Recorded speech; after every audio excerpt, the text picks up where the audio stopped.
Hi சுட்டீஸ், எல்லாரும் எப்படி இருக்கீங்க? இன்னைக்கு ஒரு கதை பார்க்கலாம். அது ஒரு அழகிய கிராமம். அந்த கிராமத்தில் ஒரு திறமை வாய்ந்த ஒரு புலவர் ஒருவர் தன் குடும்பத்தோட மகிழ்ச்சியாக வாழ்ந்துட்டு இருந்தார். சில மாதங்களுக்கு பின்னர் அவரது குடும்பம் வறுமையின் பிடியில் சிக்கியது. மேலும் அதிலிருந்து மீள்றதுக்கு என்ன செய்யறதுன்னு புலவர் யோசிச்சு கொண்டிருந்தார். புலவரின் நிலையை பார்த்த அந்த கிராமத்தின் தலைவர் புலவர்கிட்ட போய், நம் நாட்டோட அரசரை புகழ்ந்து பாடும் புலவருக்கு கேட்கும் பரிசினை அரசர் கொடுக்கிறார். அந்த பரிசினை பெறுவதற்கு நீங்களும் முயற்சிக்கலாமேன்னு சொன்னார். இது சரியான தருணம் அப்படின்னு நினைச்ச புலவரும் மன்னரை பார்க்க அரண்மனை நோக்கி பயணித்தார்.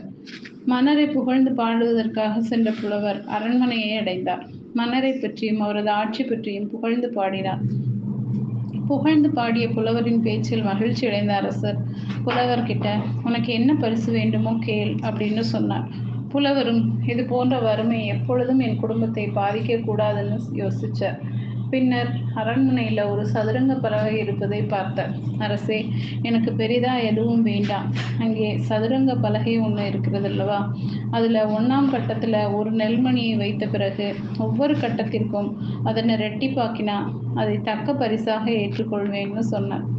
மன்னர் புலவரை பார்த்து, நெல்மணிகள் போதுமா? தங்கம், வைரம் போன்ற விலையுயர்ந்த பொருட்கள் வேண்டாமா அப்படின்னு கேட்டார். புலவரோ, அரசே, எனக்கு நெல்மணிகள் மட்டும் போதும் அப்படின்னு சொன்னார். பொன்னோ பொருளோ கேட்பார் அப்படின்னு நினைச்சிருந்த அரசனும் புலவனை எள்ளி நகையாடி சரி அப்படின்னு சொல்லிட்டார்.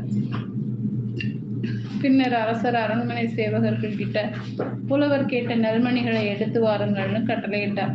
சேவகர்களும் சதுரங்க பலகையின் புலவர் கூறியபடி நெல்மணிகளை சதுரங்க பலகையின் மேல் அடுக்கினர். 1ஆம் கட்டத்தில் 1, 2ஆம் கட்டத்தில் 2, 3ஆம் கட்டத்தில் 3, 4ஆம் கட்டத்தில் 8 என நெல்மணிகளை அடுக்கினர். 10ஆம் கட்டத்தில் வந்தபோது நெல்மணிகளின் எண்ணிக்கை 512 என ஆனது. 20ஆம் கட்டத்தில் வந்தபோது நெல்மணிகளின் எண்ணிக்கை அதிகரித்து 5,24,288 அப்படின்னு அதிகரிச்சது.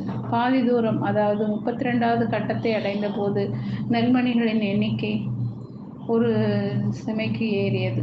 விரைவில் நெல்மணிகள் எண்ணிக்கை கோடான கோடிகளை தாண்டியது. இதனால் அரசன் தன் ராஜ்யம் முழுவதையும் அந்த புத்திசாலி புலவரிடம் இழக்கும் நிலை ஏற்பட்டது. புலவரின் புத்தி சாதுரியத்தையும் தான் செய்த தவறையும் உணர்ந்த அரசர் புலவர்கிட்ட மன்னிப்பு கேட்டார். இந்த ராஜ்யத்தை ஆள்வதற்கு என்னை விட இந்த புலவருக்கு அதிக திறமை உள்ளது அப்படின்னு சபை முன் சொல்லிட்டு அரசர் பதவியை புலவரிடம் ஒப்படைத்தார். இதுல இருந்து என்ன தெரியுது? கூட்டு பலனின் பெருக்கும் சக்தியை எப்பொழுதும் குறைத்து மதிப்பிடக்கூடாது. ஓகே சுட்டீஸ், இந்த கதை பிடிச்சிருந்தா லைக் பண்ணுங்க, சப்ஸ்கிரைப் பண்ணுங்க, ஃப்ரெண்ட்ஸ் அண்ட் ஃபேமிலிக்கு ஷேர் பண்ணுங்க.